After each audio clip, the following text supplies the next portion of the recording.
Once upon a time, there was a young man named Ahmed who spent his evening with his sister, her husband, and their children on the second night of Eid. The hour was late, and the night was extremely cold, with the sky overcast and rain threatening to pour down. Ahmed insisted that his sister and her husband stay the night at his place, but they refused, claiming they had no clothes for the children to sleep in.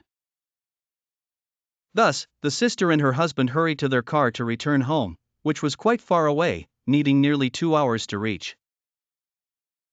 On the way, the car's temperature rose strangely and suddenly, despite the cold weather around it, to the point where it almost overheated due to a lack of water in the radiator.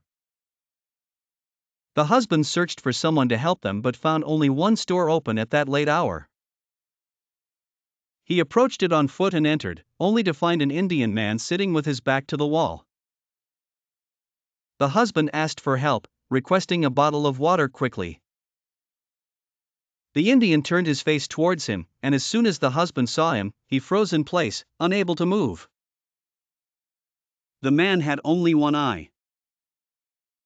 A wave of hysteria and intense fear overcame him, and he dashed back to the car, managing to start the engine despite its heat, and sped off like a rocket towards home, amidst his wife's astonished questions that he couldn't answer. The next day, the man returned to find the shop closed.